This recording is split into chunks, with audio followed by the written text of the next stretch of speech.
జై తెలుగుదేశం, జై తెలుగుదేశం. దేవుడి గడప గడప గడపై ఈరోజు కార్యకర్తల్ని ఉద్దేశించి మాడతాం. నా అదృష్టం, ఎత్తిన పసుపు జెండా దించకుండా మడిమ తిప్పకుండా తెలుగుదేశం పార్టీకి కాపలాగాసిన ప్రతి కార్యకర్తకి నేను శిరసు వంచి పాదాభివందనం చేస్తున్నాను. వేదిక పైన ఉన్న గౌరవ జాతీయ అధ్యక్షులు చంద్రబాబు నాయుడు గారికి, గౌరవ ఆంధ్ర రాష్ట్ర అధ్యక్షులు పల్లా శ్రీనివాస్ గారికి, తెలంగాణ ఆంధ్ర అండమాన్ పార్టీ నాయకులకు కార్యకర్తలకు నా నమస్కారం. విశ్వవిఖ్యాత నట సార్వభౌమ స్వర్గీయ శ్రీ నందమూరి తారక రామారావు గారు పార్టీ పెట్టిన ముహూర్త బలం చాలా గట్టిది. తెలుగుదేశం పార్టీ అంటేనే తెలుగు జాతి ఆత్మ గౌరవం. తెలుగుదేశం పార్టీ అంటేనే అన్నదాతకు అండ. తెలుగుదేశం పార్టీ అంటేనే పేదల కడుపు నిండా భోజనం పెట్టిన పార్టీ. తెలుగుదేశం పార్టీ అంటేనే కార్మిక కష్టాలు తీర్చేదానికి పుట్టిన పార్టీ. కులాలు, మత, ప్రాంత ఎజెండాతో అనేక పార్టీలు పుట్టినాయి. కానీ తెలుగు జాతి కోసం పుట్టిన ఏకైక పార్టీ మన పార్టీ తెలుగుదేశం పార్టీ. 43 ఏళ్ల ప్రయాణంలో ఎన్నో విజయాలు చూసాం. మనకు ప్రతిపక్షం కొత్త కాదు, మనకి అధికారం కూడా కొత్త కాదు. అధికారంలో ఉన్నా ప్రతిపక్షంలో ఉన్నా తెలుగు వాళ్ళు ఎక్కడైనా ఇబ్బందుల్లో ఉంటే మొదటిగా స్పందించిన పార్టీ ఒక తెలుగుదేశం పార్టీ. సమాజమే దేవాలయం, ప్రజలే దేవుళ్ళన్న అన్నారు అన్న ఎన్టీఆర్. మన అధినేత చంద్రబాబు గారు దగ్గర నుంచి కార్యకర్తల వరకు అందరం ఏదో ఒక రూపంలో ప్రజలకి సేవలు చేసుకుంటూ వచ్చాం. మారుతున్న కాలానికి తగ్గట్టుగా పార్టీ కూడా అడుగులు వేయాలి. ఎప్పటికప్పుడు పార్టీలో చర్చ జరగాలి, ప్రజలకు మరింత దగ్గర అవ్వాలి. ప్రణాళికలు సిద్ధం చేసి ఆ ప్రణాళిక పైన మహానాడులో చర్చించాల్సిన బాధ్యత మనందరిపైన ఉంది. పార్టీ మరొక 40 ఏళ్ల పాటు నడిపించడానికి అవసరమైన కీలక నిర్ణయాలు మనం ఈ మహానాడు వేదికగా చర్చించాలి. తెలుగువారి ఆత్మగౌరవం పార్టీ మూల సిద్ధాంతం.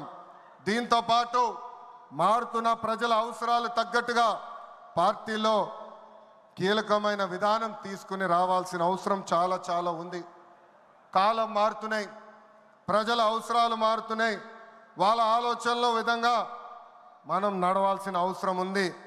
అన్న ఎన్టీఆర్ హయాంలో ఆత్మగౌరవం అనే నినాదంతో నియంతృత్వాన్ని మనందరం తరిమికొట్టాం. మన చంద్రన్న హయాంలో ఆత్మవిశ్వాసంతో తెలుగు ప్రజల భవిష్యత్తుకు పునాది మనం వేసాం. ఇప్పుడు అదే స్ఫూర్తితో ప్రజలకు, పార్టీకి, కార్యకర్తలకు మంచి భవిష్యత్తు అందించాలన్న లక్ష్యంతో సరికొత్త నినాదాన్ని రూపొందిస్తున్నాము. దీనికోసం 6 శాసనాలు నేను ఈరోజు మీ ముందు ప్రతిపాదిస్తున్నా. నా తెలుగు కుటుంబంలో భాగంగా ఈ 6 శాసనాలు ఉంటాయి.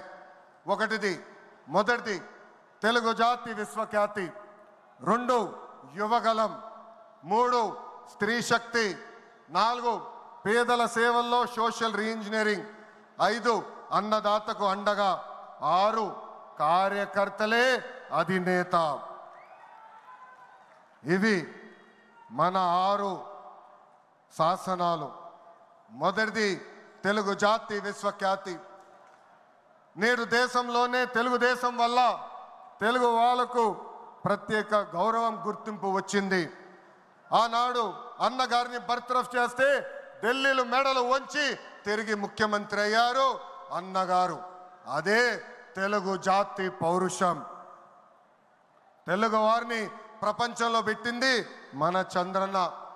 కులం, మతం, ప్రాంతం అతీతంగా అన్ని రంగాల్లో ప్రపంచంలోనే నంబర్ 1 స్థానంలో తెలుగు జాతి ఉండాలి.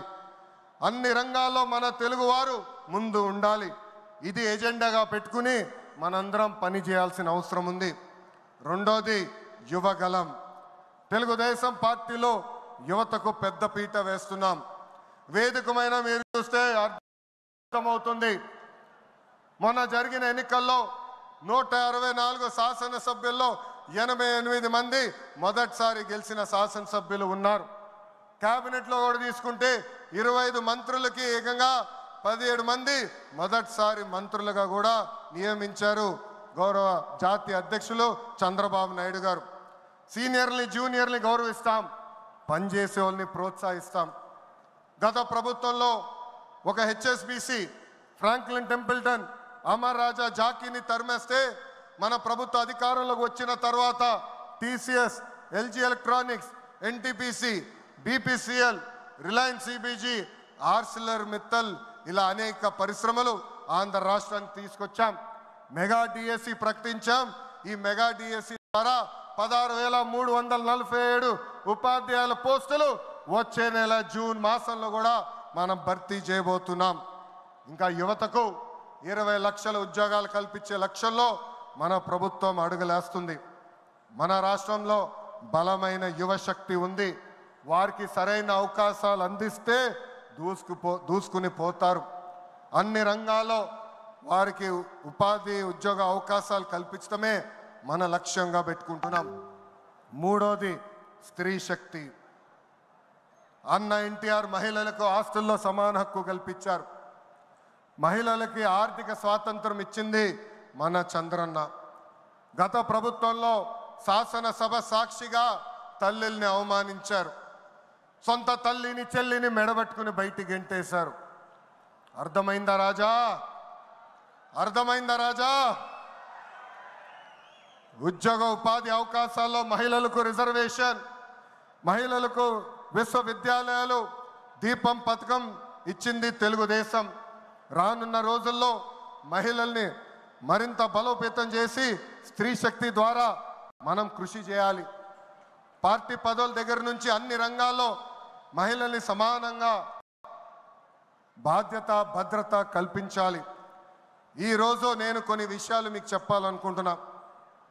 చట్టాలు శిక్షల వల్ల సమాజంలో మార్పు రాదు. సమాజంలో మార్పు రావాలంటే మన ఇంట్లో మార్పు మొదలవ్వాలి. ఇప్పుడు కూడా మనం కొన్ని పదాలు వాడతాం. గాజులు తొడుక్కున్నావా, చీరలు కట్టుకున్నావా, ఆడపిల్లగా ఏడవద్దు, ఇలాంటి పదాలు మనం మానేయాలి. అప్పుడే మనం ఆశించిన మార్పు సమాజంలో వస్తుంది.